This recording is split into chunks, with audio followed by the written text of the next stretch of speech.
So here we have the characters in the world. This is Stranger. These are townsfolk walking around, but Stranger, he's got game speak. So we've reduced game speak to one button, and if you press that one button and you're alone, it'll give you what your short-term goals are. Need to find that bounty store. But if you talk to other characters in the world... Pardon? You tell me where the bounty store is?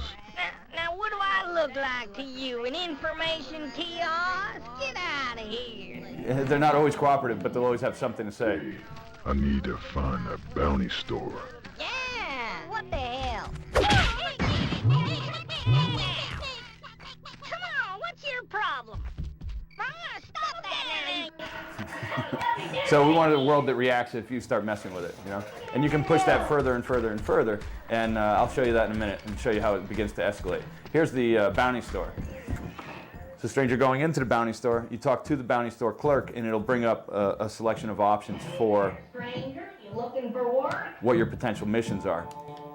And you'll notice on the bounty screen, at the beginning of the game, we only give you a couple that are fairly linear to teach you how to and introduce you to live ammo. But you'll notice that there's two different values, and a value for bringing them back alive and a value for bringing them back dead. And alive is more money. So if you want to make more money, bring them back alive. So now if I come out and I talk to myself... Yeah, I gotta find the north gate. Get us up to Filthy Hands Floyd. It's like an automated voice log system. Anytime you're in doubt, it'll kind of remind you what your mission was. And then if you talk to characters from here... Know where Filthy Hands Floyd might be hiding? Lots of places for a guy like that to hide around Dead Ends Pass. So you can talk to different characters and start to get more clues on where you might find, you know, who you're looking for. Let's go now to some of the core play. Stranger doesn't have a gun, and in fact, part of his character trait is he doesn't like guns. So he uses a bow, and the bow is a wrist-mounted bow that transforms into a double-barrel bow, and here's the double-barrel bow. When we say live ammo, we don't mean bullets or bombs or arrows, we mean living critters. And so this right here is a surge bug. And that's our base weapon. You could think of it like your pistol. It has infinite ammo. The faster I pull the trigger, the more it goes to rapid fire. I can hold the trigger and charge for an electrical upgraded shot that's more powerful. But what I'm going to use that for is start to hunt other critters in the world. And when I see little critters running around like this, these are chipmunks, and they'll start to run away from me.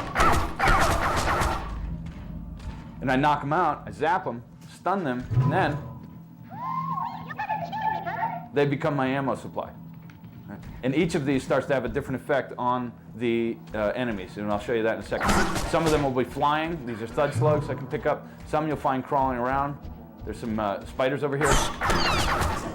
Each of these has different purposes. I'll show you what that is in a minute. The chipmunk, we call them that because they talk a lot of shit, and that aggravates the enemies, and that draws them out. So this is really useful in terms of drawing and positioning enemies and setting them up to bait them where you want them to be. If they're alarmed, if they think something's up, they're not going to fall for the chipmunk.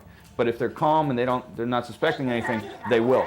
The other live ammo type that's really useful is spider bullet. And what that does is it wraps a guy up for a silent takedown. So if I use the chipmunk and bait a guy out, I know there's a guy around the corner here, I'll bait him over.